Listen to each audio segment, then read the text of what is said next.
This is the sledding hill at the Moose Golf Course in Sydney, where all kids from Shelby County go to sled because this whole county is so flat, there is literally nowhere else for them to go sledding. I just wanted to make sure that they didn't wander off to a different hill. Only gonna have like 20 minutes of light, literally. I'm really shocked that there aren't more kids just attempting to sled, even though there really is not enough snow. If there were a bunch of kids on there, they would just strip off every last bit of grass. I think it's very small towny, and it's very cool that they let the kids sled on that grass because, of course, they're a golf course, the Moose Lodge Golf Course, and most golf courses are, you know, apoplectic if anybody damages their grass, and yet they allow kids to sled on these hills every year, which are smack dab in the middle of their golf course. It's really cool that they let them do it.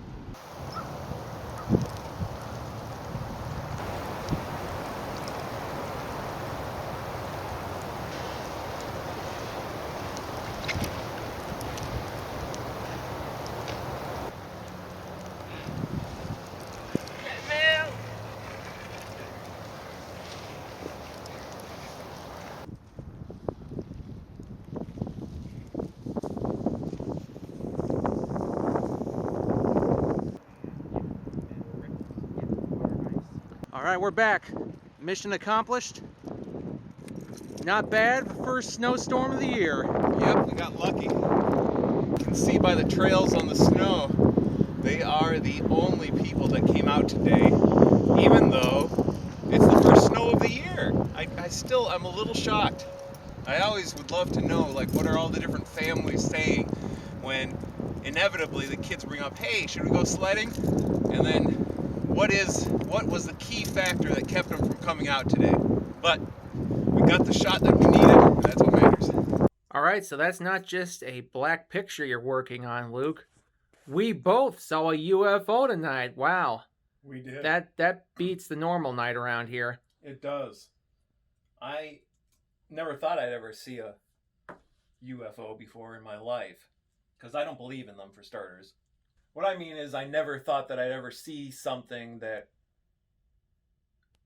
was bizarre enough that some people would construe it as an extraterrestrial Yes, ship. it was an unidentified flying object, and we don't know what it was. And it certainly looked a lot different from the normal helicopter, airplane, or whatever, drones that are everywhere now, as I would know.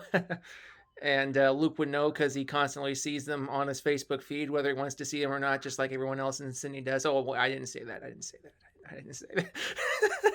Yeah.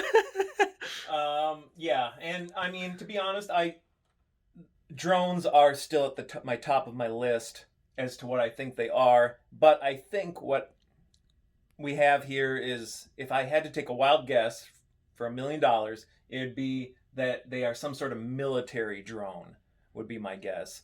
The lights were much brighter than your standard drones.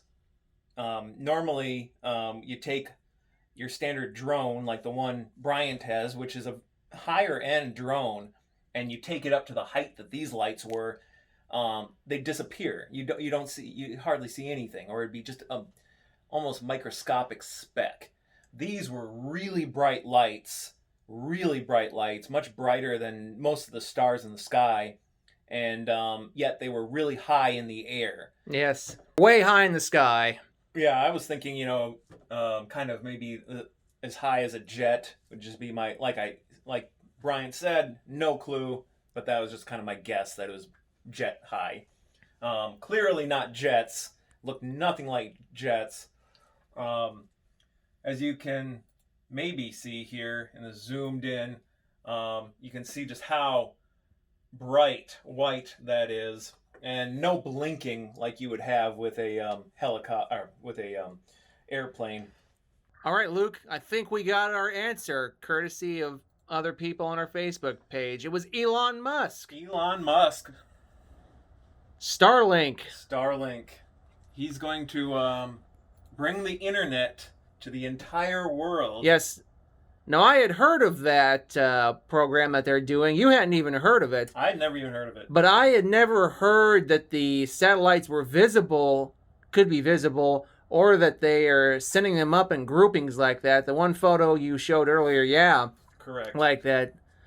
And I would have thought that I would have heard of that, but I guess you can have your blinders on and not hear such things. And that's probably what we saw. Yeah, apparently they send them up in those giant groupings, and then they slowly spread apart over time into that giant net, which will consist of 12,000 different satellites, assuming the communists don't shoot them down.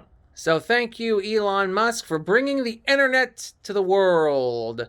You're still no Jeff Bezos.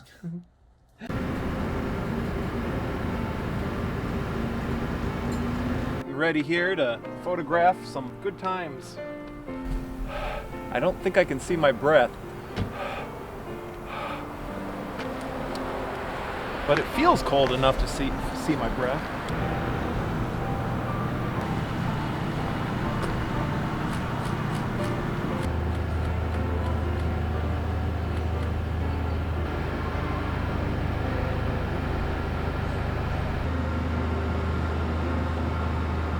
We are at the new Airstream plant. New and improved.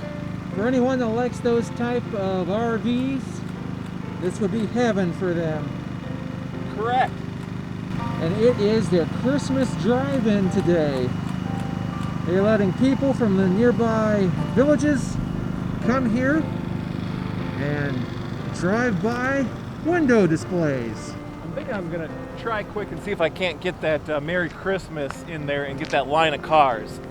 So I'm gonna go off to an angle here and see if I can make it work. So the Merry Christmas shot did not work.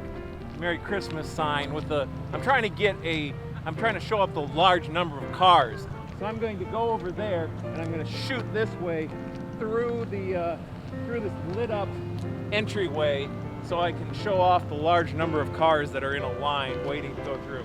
Oh, I know, I'm leaving my... All right, Luke, is it working?